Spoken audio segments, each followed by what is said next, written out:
Chapter 9, Part 1 of The Extraordinary Adventures of Arsène Lupin, Gentleman Burglar. This recording is in the public domain. The Extraordinary Adventures of Arsène Lupin, Gentleman Burglar, by Maurice Leblanc. Chapter 9. Sherlock Holmes arrives too late. Part 1. It is really remarkable, Velmont, what a close resemblance you bear to Arsène Lupin. How do you know? Oh, like every one else, from photographs, no two of which are alike, but each of them leaves the impression of a face, something like yours. Horace Velmont displayed some vexation. Quite so, my dear Devanne, and believe me, you are not the first one who has noticed it. It is so striking, persisted Devanne, that if you had not been recommended to me by my cousin d'Estevin, and if you were not the celebrated artist whose beautiful marine views I so admire, I have no doubt I should have warned the police of your presence in Dieppe. This sally was greeted with an outburst of laughter. The large dining hall of the Château de Thibermesnil contained on this occasion, besides Velmont, the following guests: Father Gély, the parish priest, and a dozen officers whose regiments were quartered in the vicinity, and who had accepted the invitation of the banker Georges Devanne and his mother. One of the officers then remarked: "I understand that an exact description of Arsène Lupin has been furnished to all the police along this coast since his daring exploit on the Paris Havre express." "I suppose so," said Devanne. "That was 3 months ago, and a week later I made the acquaintance of our friend Velmont at the Casino, and since then he has honoured me with several visits. An agreeable preamble to a more serious visit that he will pay me one of these days, or rather one of these nights." This speech evoked another round of laughter, and the guests then passed into the ancient Hall of the Guards, a vast room with a high ceiling, which occupied the entire lower part of the Tour Guillaume, William's Tower, and wherein Georges Devanne had collected the incomparable treasures which the lords of Thibermesnil had accumulated through many centuries. It contained ancient chests, credences, andirons and chandeliers. The stone walls were overhung with magnificent tapestries.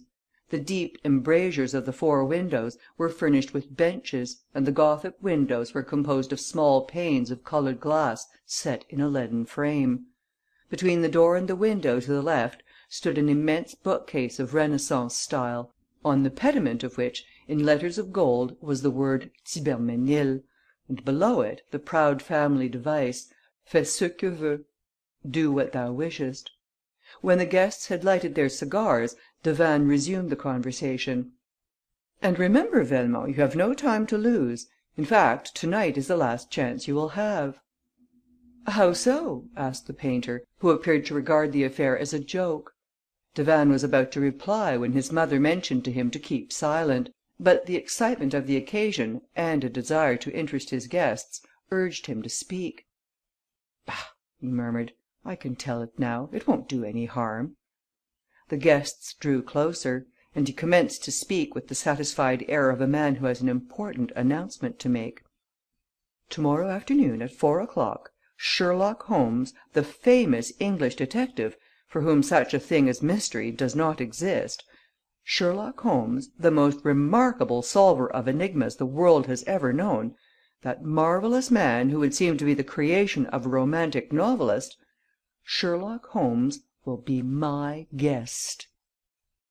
Immediately Devanne was the target of numerous eager questions. "Is Sherlock Holmes really coming? Is it so serious as that? Is Arsène Lupin really in this neighbourhood?" "Arsène Lupin and his band are not far away. Besides the robbery of the Baron Cahorn, he is credited with the thefts at Montigny, Gruchet and Craville."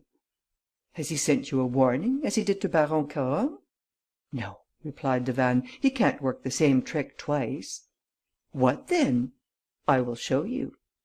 He rose, and pointing to a small empty space between the 2 enormous folios on one of the shelves of the bookcase, he said: "There used to be a book there, a book of the 16th century entitled Chronique de Thibermesnil, which contained the history of the castle since its construction by Duke Rollo on the site of a former feudal fortress. There were 3 engraved plates in the book, one of which was a general view of the whole estate, another the plan of the buildings, and the third, I call your attention to it particularly, the third was the sketch of a subterranean passage, an entrance to which is outside the first line of ramparts, while the other end of the passage is here, in this very room. Well, that book disappeared a month ago." "The deuce!" said Velmont. "That looks bad. But it doesn't seem to be a sufficient reason for sending for Sherlock Holmes." Certainly that was not sufficient in itself, but another incident happened that gives the disappearance of the book a special significance. There was another copy of this book in the National Library at Paris, and the two books differed in certain details relating to the subterranean passage. For instance, each of them contained drawings and annotations, not printed, but written in ink and more or less effaced. I knew those facts, and I knew that the exact location of the passage could be determined only by a comparison of the two books. Now, the day after my book disappeared, the book was called for in the National Library by a reader who carried it away, and no one knows how the theft was effected." The guests uttered many exclamations of surprise. "Certainly the affair looks serious," said one. "Well, the police investigated the matter and, as usual, discovered no clue whatever." "They never do when Arsène Lupin is concerned in it." "Exactly. And so I decided to ask the assistance of Sherlock Holmes, who replied that he was ready and anxious to enter the lists with Arsène Lupin." "What glory for Arsène Lupin!" said Velmont. "But if our national thief, as they call him, has no evil designs on your castle, Sherlock Holmes will have his trip in vain." "There are other things that will interest him, such as the discovery of the subterranean passage." "But you told us that one end of the passage was outside the ramparts and the other was in this very room." "Yes, but in what part of the room? The line which represents the passage on the charts ends here, with a small circle marked with the letters T.G., which no doubt stand for Tour Guillaume. But the tower is round, and who can tell the exact spot at which the passage touches the tower?" Devanne lighted a second cigar and poured himself a glass of Benedictine. His guests pressed him with questions, and he was pleased to observe the interest that his remarks had created. Then he continued: "The secret is lost. No one knows it. The legend is to the effect that the former lords of the castle transmitted the secret from father to son on their deathbeds, until Gerfroy, the last of the race, was beheaded during the Revolution, in his 19th year." "That is over a century ago. Surely some one has looked for it since that time." "Yes, but they failed to find it. After I purchased the castle, I made a diligent search for it, but without success. You must remember that this tower is surrounded by water and connected with the castle only by a bridge. Consequently, the passage must be underneath the old moat. The plan that was in the book in the National Library showed a series of stairs with a total of 48 steps, which indicates a depth of more than 10 meters. You see, the mystery lies within the walls of this room, and yet I dislike to tear them down." "Is there nothing to show where it is?" "Nothing." "M. Devanne, we should turn our attention to the two quotations," suggested Father Gély. "Oh!" exclaimed M. Devanne, laughing. "Our worthy father is fond of reading memoirs and delving into the musty archives of the castle. Everything relating to Thibermesnil interests him greatly. But the quotations that he mentions only serve to complicate the mystery. He has read somewhere that 2 kings of France have known the key to the puzzle." "2 kings of France? Who were they?" "Henry IV. and Louis XVI. And the legend runs like this: on the eve of the battle of Arques, Henry IV. spent the night in this castle. At 11 o'clock in the evening, Louise de Tancarville, the prettiest woman in Normandy, was brought into the castle through the subterranean passage by Duke Edgard, who at the same time informed the king of the secret passage.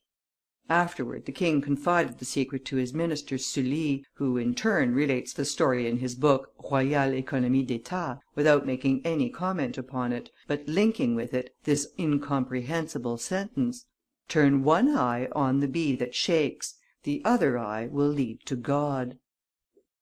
After a brief silence, Velmont laughed and said: "Certainly it doesn't throw a dazzling light upon the subject."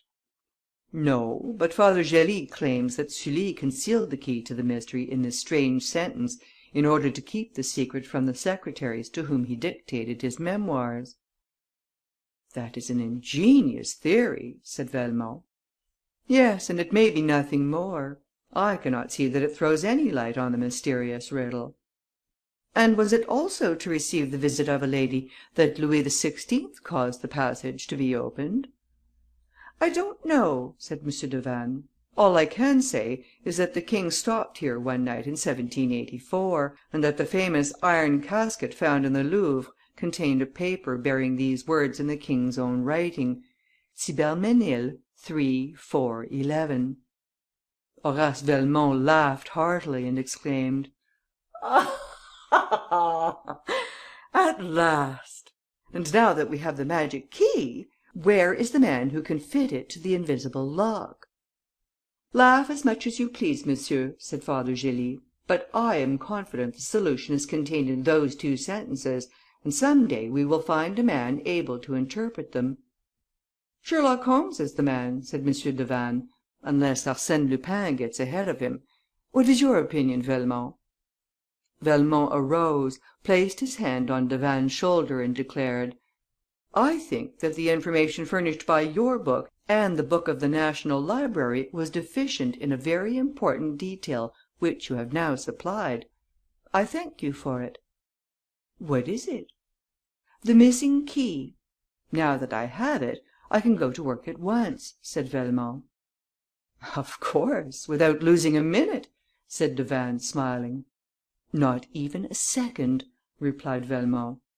"Tonight, before the arrival of Sherlock Holmes, I must plunder your castle." "You have no time to lose. Oh, by the way, I can drive you over this evening." "To Dieppe?" "Yes, I am going to meet Monsieur and Madame d'Androl and a young lady of their acquaintance who are to arrive by the midnight train." Then, addressing the officers, de Vannes added: "Gentlemen, I shall expect to see all of you at breakfast to morrow."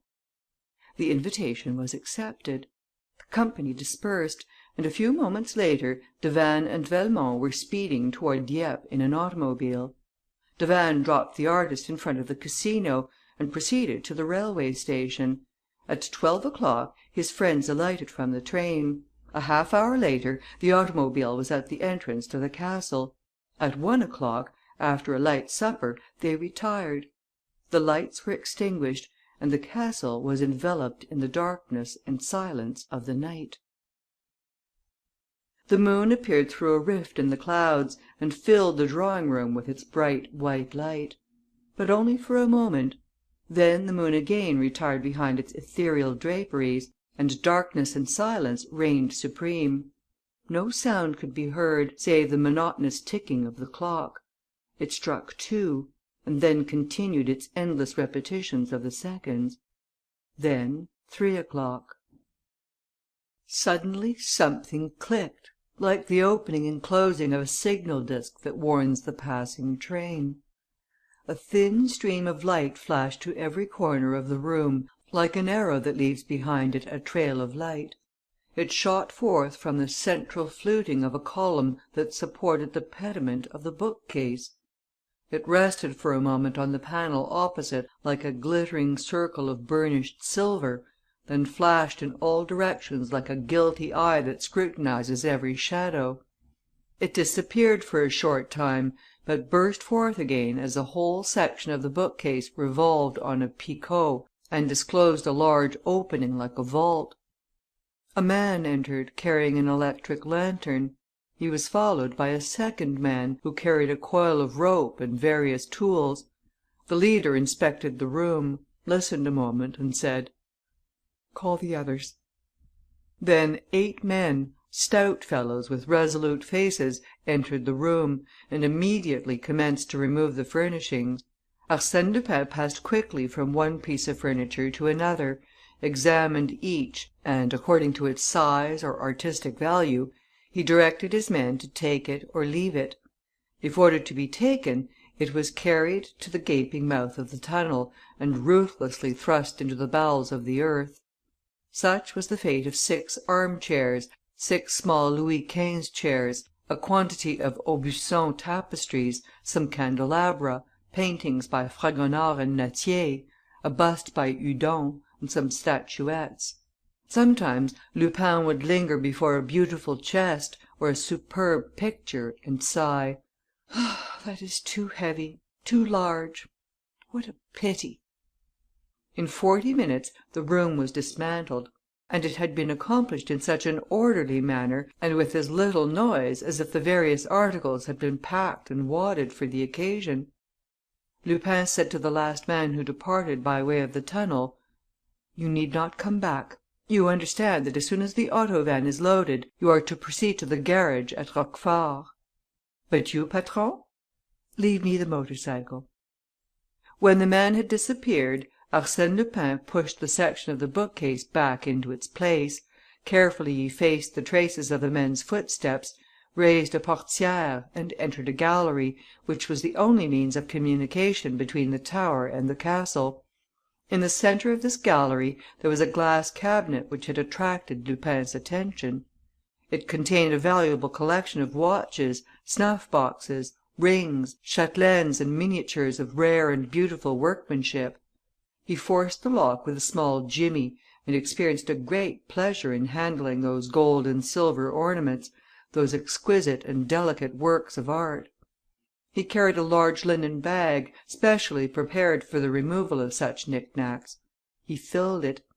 Then he filled the pockets of his coat, waistcoat and trousers, and he was just placing over his left arm a number of pearl reticules when he heard a slight sound. He listened. No, he was not deceived. The noise continued. Then he remembered that, at one end of the gallery, there was a stairway leading to an unoccupied apartment, but which was probably occupied that night by the young lady whom M. de Vannes had brought from Dieppe with his other visitors. Immediately he extinguished his lantern, and had scarcely gained the friendly shelter of a window embrasure, when the door at the top of the stairway was opened, and a feeble light illuminated the gallery. He could feel, for, concealed by a curtain, he could not see, that a woman was cautiously descending the upper steps of the stairs. He hoped she would come no closer. Yet she continued to descend, and even advanced some distance into the room. Then she uttered a faint cry. No doubt she had discovered the broken and dismantled cabinet. She advanced again. Now he could smell the perfume, and hear the throbbing of her heart as she drew closer to the window where he was concealed. She passed so close that her skirt brushed against the window curtain, and Lupin felt that she suspected the presence of another, behind her, in the shadow, within reach of her hand. He thought: "She is afraid. She will go away." But she did not go. The candle, that she carried in her trembling hand, grew brighter. She turned, hesitated a moment, appeared to listen, then suddenly drew aside the curtain. They stood face to face. Arsène was astounded. He murmured, involuntarily: "You, mademoiselle." It was Miss Nelly. Miss Nelly! His fellow passenger on the transatlantic steamer, who had been the subject of his dreams on that memorable voyage, who had been a witness to his arrest, and who, rather than betray him, had dropped into the water the kodak in which he had concealed the bank notes and diamonds. Miss Nelly, that charming creature, the memory of whose face had sometimes cheered, sometimes saddened the long hours of imprisonment. It was such an unexpected encounter that brought them face to face in that castle at that hour of the night, that they could not move, nor utter a word. They were amazed, hypnotized, each at the sudden apparition of the other. Trembling with emotion, Miss Nelly staggered to a seat. He remained standing in front of her. Gradually, he realized the situation and conceived the impression he must have produced at that moment, with his arms laden with knick-knacks and his pockets and a linen sack overflowing with plunder. He was overcome with confusion, and he actually blushed to find himself in the position of a thief caught in the act. To her, henceforth, he was a thief, a man who puts his hand in another's pocket, who steals into houses and robs people while they sleep. A watch fell upon the floor, then another. These were followed by other articles which slipped from his grasp one by one. Then, actuated by a sudden decision, he dropped the other articles into an arm chair, emptied his pockets and unpacked his sack.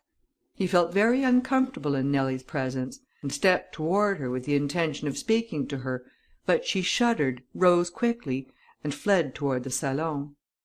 The portière closed behind her. He followed her. She was standing trembling and amazed at the sight of the devastated room. He said to her at once: "Tomorrow, at 3 o'clock, everything will be returned. The furniture will be brought back." She made no reply, so he repeated: "I promise it. Tomorrow, at 3 o'clock. Nothing in the world could induce me to break that promise. Tomorrow, at 3 o'clock." Then followed a long silence that he dared not break, whilst the agitation of the young girl caused him a feeling of genuine regret. Quietly, without a word, he turned away, thinking: "I hope she will go away. I can't endure her presence." But the young girl suddenly spoke, and stammered: "Listen. Footsteps. I hear some one." He looked at her with astonishment. She seemed to be overwhelmed by the thought of approaching peril. "I don't hear anything," he said. "But you must go. You must escape." "Why should I go?" "Because you must. Oh, do not remain here another minute. Go!" She ran quickly to the door leading to the gallery and listened. No, there was no one there. Perhaps the noise was outside. She waited a moment, then returned reassured. But Arsène Lupin had disappeared. Chapter 9, Part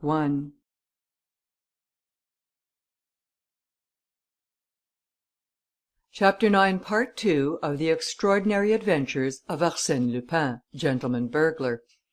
This recording is in the public domain. The Extraordinary Adventures of Arsène Lupin, Gentleman Burglar, by Maurice Leblanc. Chapter 9. Sherlock Holmes arrives too late. Part 2.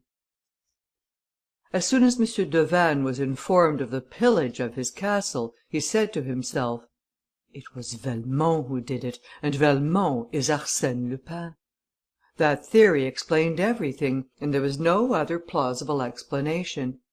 And yet the idea seemed preposterous. It was ridiculous to suppose that Velmont was any one else than Velmont, the famous artist, and club fellow of his cousin Estevin. So when the captain of the gendarmes arrived to investigate the affair, de Vannes did not even think of mentioning his absurd theory. Throughout the forenoon there was a lively commotion at the castle. The gendarmes, the local police, the chief of police from Dieppe, the villagers, all circulated to and fro in the halls, examining every nook and corner that was open to their inspection. The approach of the manoeuvring troops, the rattling fire of the musketry, added to the picturesque character of the scene. The preliminary search furnished no clue. Neither the doors nor windows showed any signs of having been disturbed. Consequently, the removal of the goods must have been effected by means of the secret passage. Yet there were no indications of footsteps on the floor, nor any unusual marks upon the walls. Their investigations revealed, however, one curious fact that denoted the whimsical character of Arsène Lupin.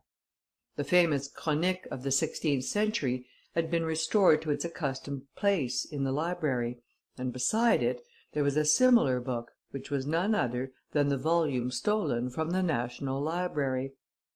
At 11 o'clock the military officers arrived. De Vannes welcomed them with his usual gaiety, for no matter how much chagrin he might suffer from the loss of his artistic treasures, his great wealth enabled him to bear his loss philosophically.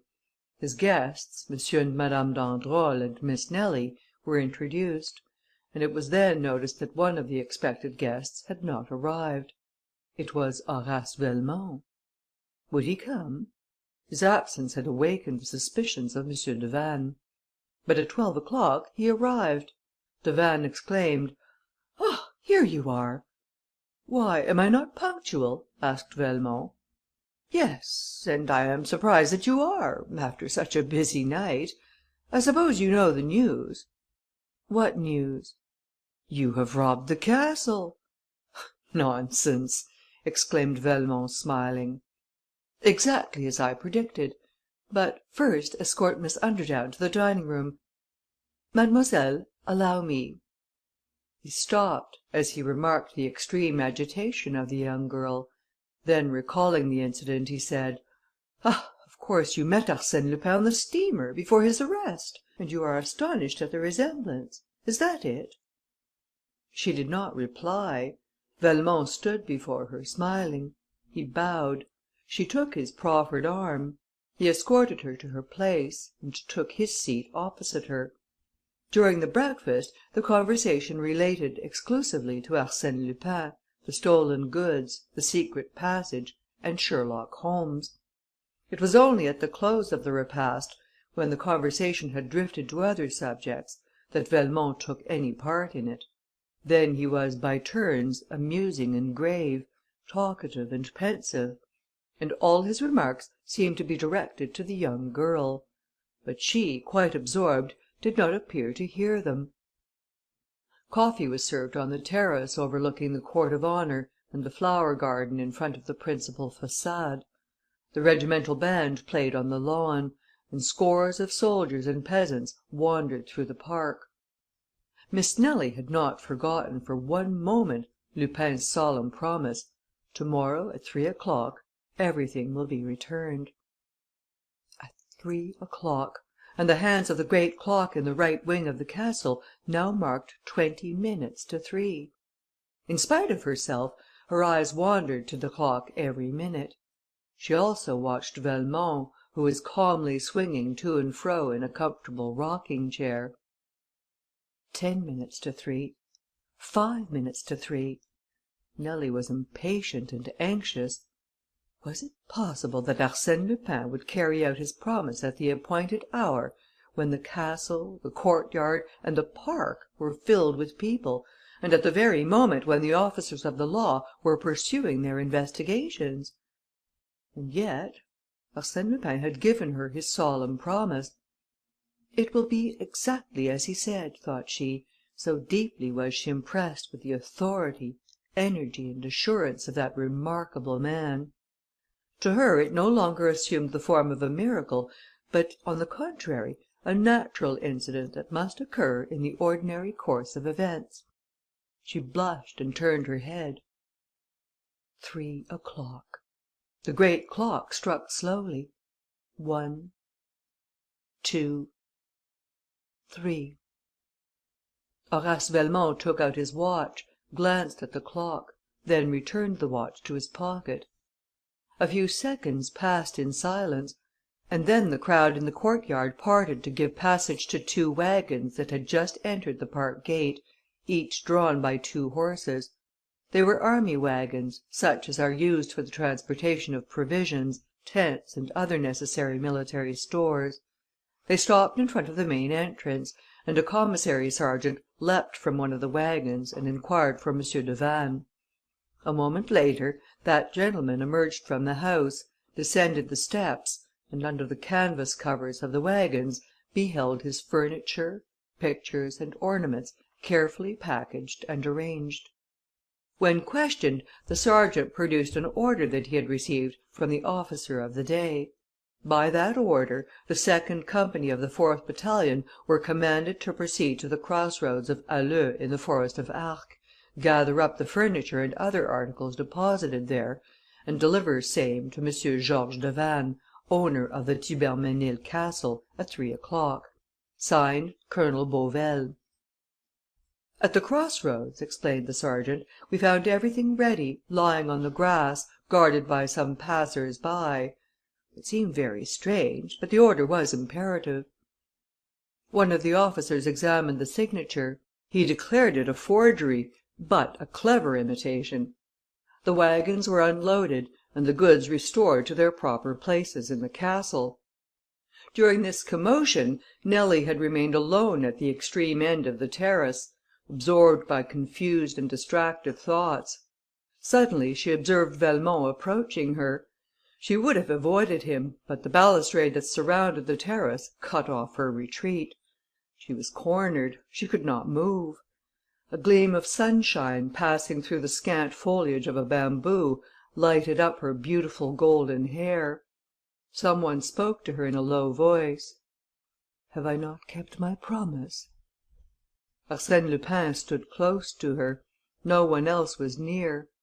He repeated in a calm, soft voice, "Have I not kept my promise?" He expected a word of thanks, or at least some slight movement that would betray her interest in the fulfilment of his promise, but she remained silent. Her scornful attitude annoyed Arsène Lupin, and he realized the vast distance that separated him from Miss Nelly, now that she had learned the truth. He would gladly have justified himself in her eyes, or at least pleaded extenuating circumstances, but he perceived the absurdity and futility of such an attempt. Finally, dominated by a surging flood of memories, he murmured: "Oh, how long ago that was! You remember the long hours on the deck of the Provence? Then you carried a rose in your hand, a white rose like the one you carry to day. I asked you for it. You pretended you did not hear me. After you had gone away, I found the rose, forgotten no doubt, and I kept it." She made no reply. She seemed to be far away. He continued: "In memory of those happy hours, forget what you have learned since. Separate the past from the present. Do not regard me as the man you saw last night, but look at me, if only for a moment, as you did in those far off days when I was Bernard d'Andrésy, for a short time. Will you, please?" She raised her eyes and looked at him as he had requested. Then, without saying a word, she pointed to a ring he was wearing on his forefinger. Only the ring was visible, but the setting, which was turned toward the palm of his hand, consisted of a magnificent ruby. Arsène Lupin blushed. The ring belonged to Georges Devanne. He smiled bitterly and said: "You are right. Nothing can be changed. Arsène Lupin is now and always will be Arsène Lupin. To you, he cannot be even so much as a memory. Pardon me. I should have known that any attention I may now offer you is simply an insult. Forgive me." He stepped aside, hat in hand. Nelly passed before him. He was inclined to detain her and beseech her forgiveness. But his courage failed, and he contented himself by following her with his eyes, as he had done when she descended the gangway to the pier at New York. She mounted the steps leading to the door, and disappeared within the house. He saw her no more.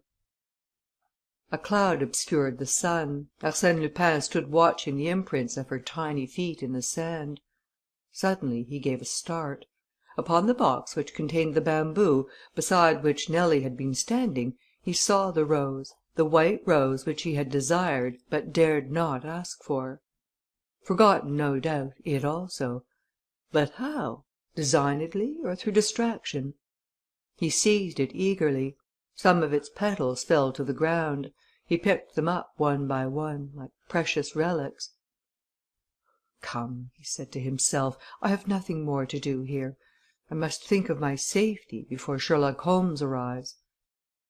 The park was deserted, but some gendarmes were stationed at the park gate.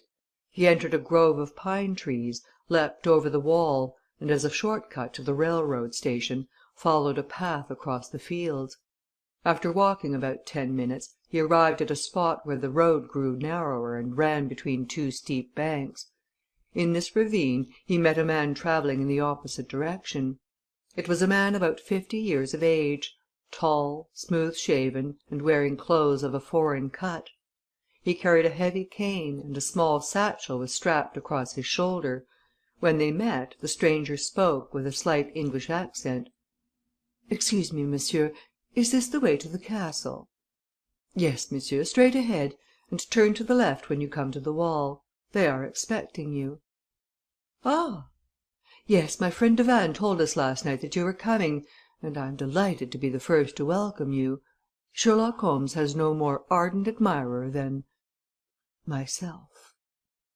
There was a touch of irony in his voice that he quickly regretted, for Sherlock Holmes scrutinized him from head to foot with such a keen, penetrating eye, that Arsène Lupin experienced the sensation of being seized, imprisoned and registered by that look more thoroughly and precisely than he had ever been by a camera. "My negative is being taken now," he thought, "and it will be useless to use a disguise with that man. He would look right through it. But I wonder, has he recognized me?" They bowed to each other as if about to part, but at that moment they heard a sound of horses' feet, accompanied by a clinking of steel. It was the gendarme. The two men were obliged to draw back against the embankment, amongst the bushes, to avoid the horses. The gendarme passed by, but as they followed each other at a considerable distance, they were several minutes in doing so; and Lupin was thinking: "It all depends on that question. Has he recognized me? If so, he will probably take advantage of the opportunity. It is a trying situation." When the last horseman had passed, Sherlock Holmes stepped forth and brushed the dust from his clothes. Then, for a moment, he and Arsène Lupin gazed at each other, and if a person could have seen them at that moment, it would have been an interesting sight, and memorable as the first meeting of two remarkable men, so strange, so powerfully equipped, both of superior quality, and destined by fate, through their peculiar attributes, to hurl themselves one at the other, like two equal forces that nature opposes, one against the other, in the realms of space. Then the Englishman said: "Thank you, monsieur." They parted. Lupin went toward the railway station, and Sherlock Holmes continued on his way to the castle. The local officers had given up the investigation after several hours of fruitless efforts, and the people at the castle were awaiting the arrival of the English detective with a lively curiosity. At first sight, they were a little disappointed on account of his commonplace appearance, which differed so greatly from the pictures they had formed of him in their own minds. He did not in any way resemble the romantic hero, the mysterious and diabolical personage that the name of Sherlock Holmes had evoked in their imaginations. However, M. Davanne exclaimed with much gusto: "Ah, monsieur, you are here! I am delighted to see you. It is a long deferred pleasure. Really, I scarcely regret what has happened, since it affords me the opportunity to meet you. But how did you come?"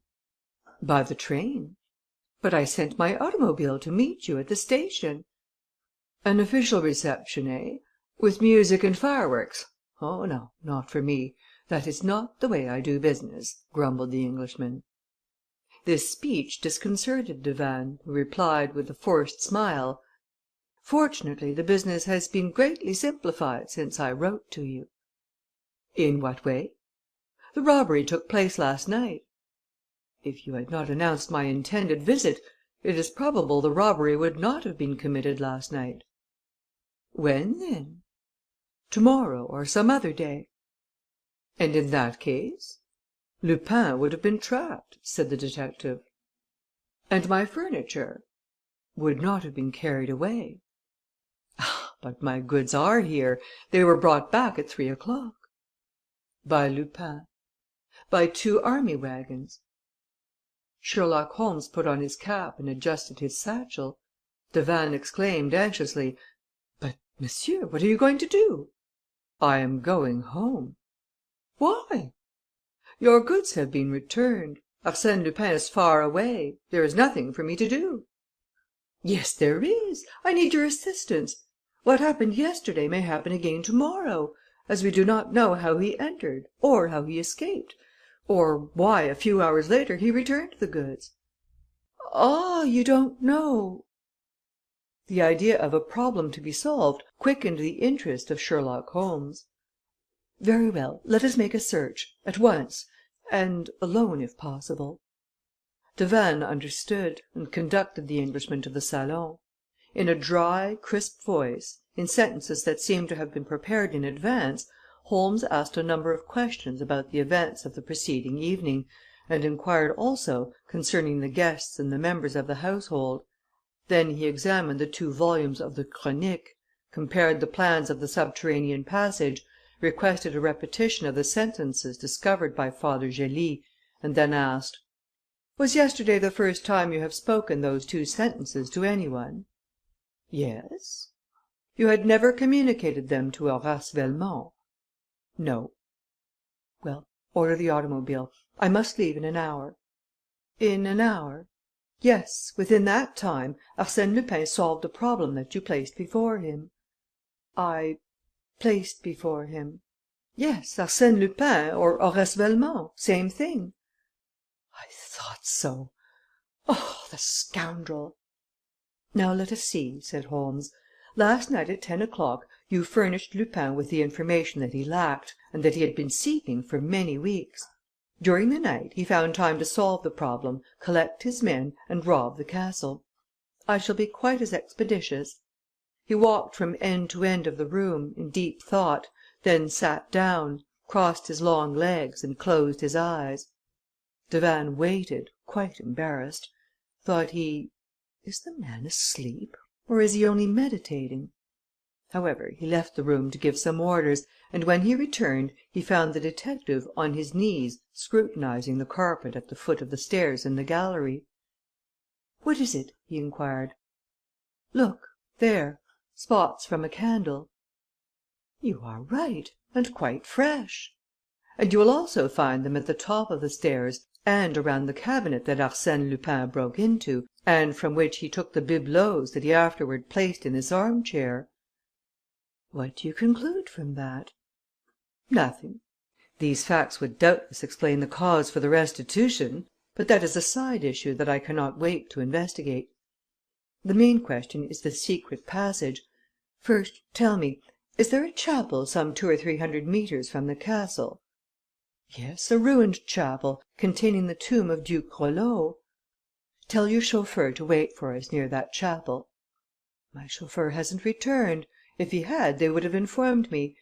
Do you think the secret passage runs to the chapel? What reason have—" "I would ask you, monsieur," interrupted the detective, "to furnish me with a ladder and a lantern." "What!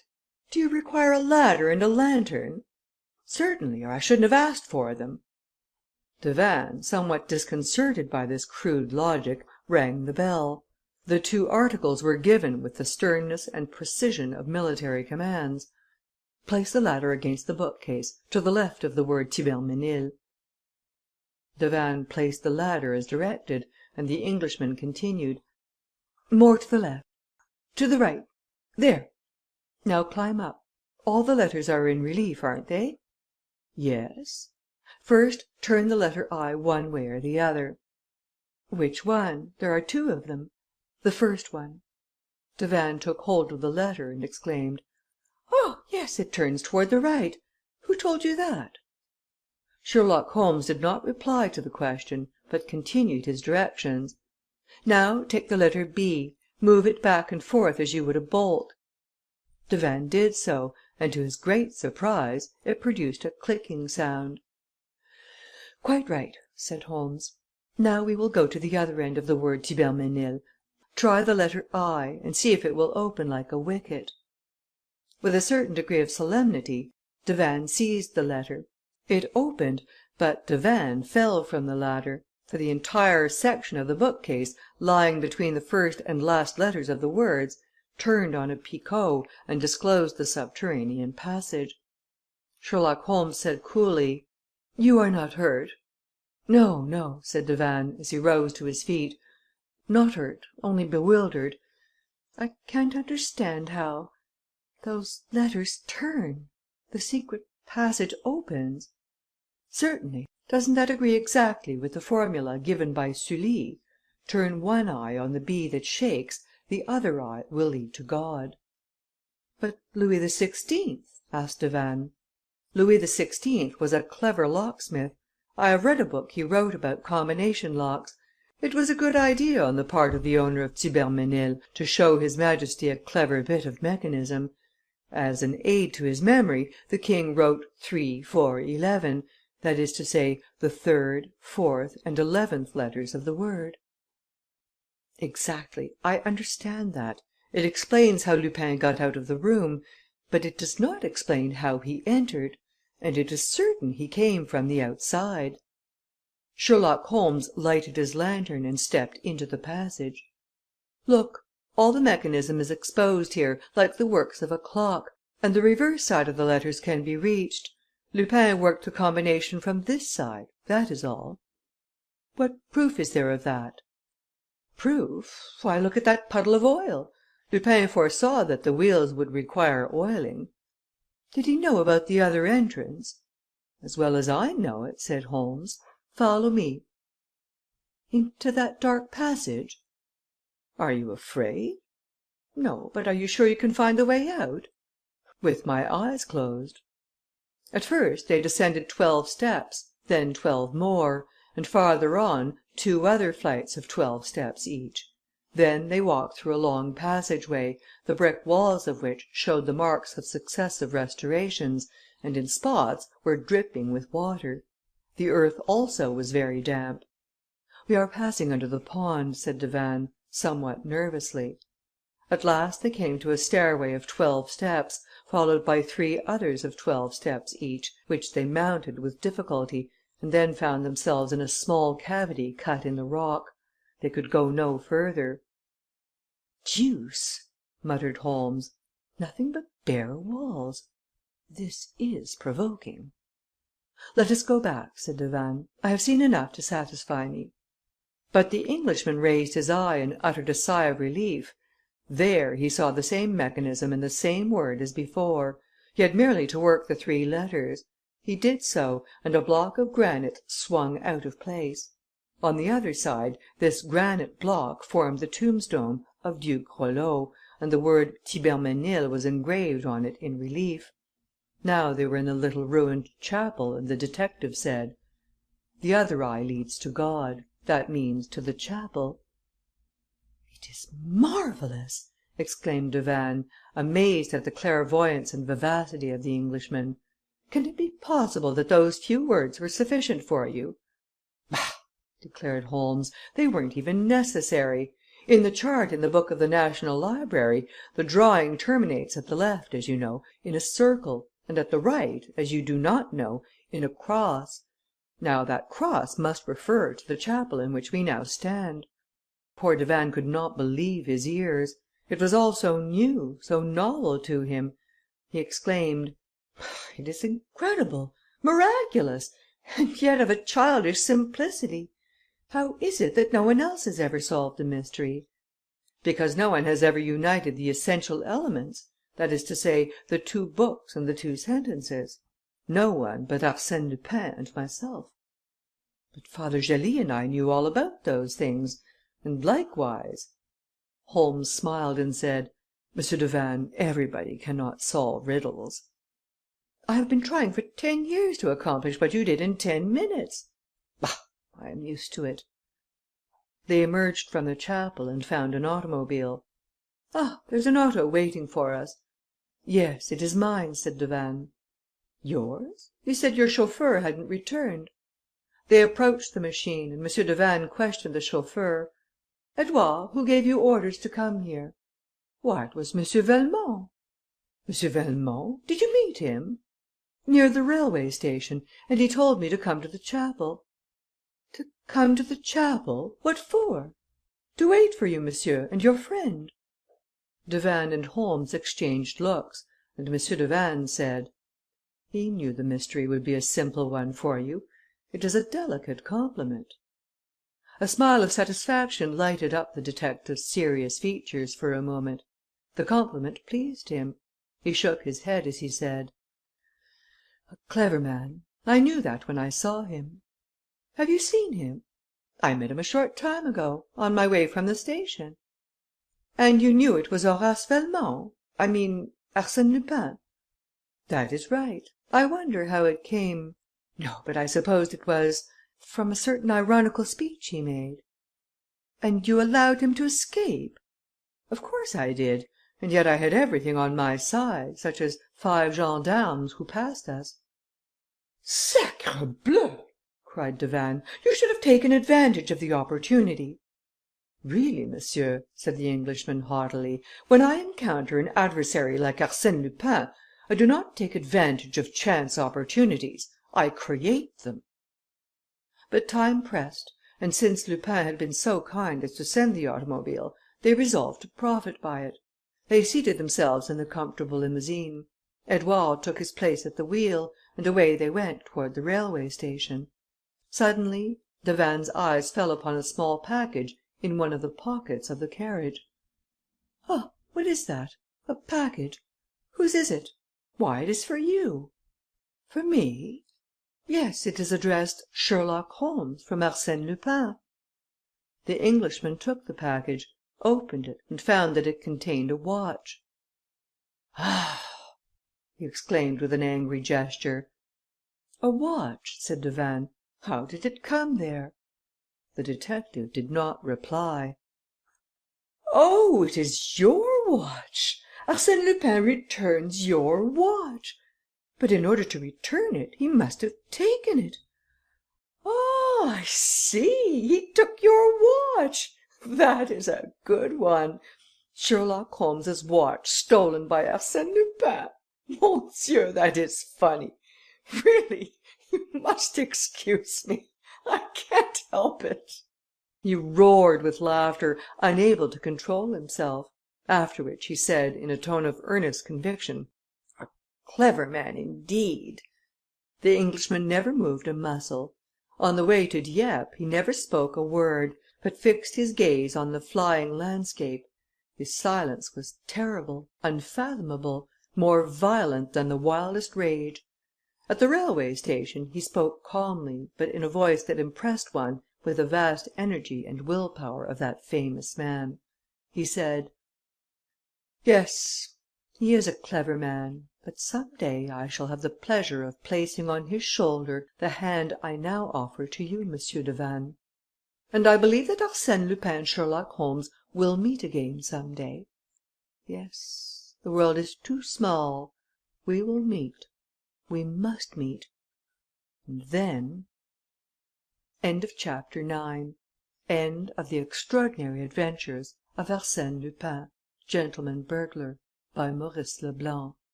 Read by Kate Barrett.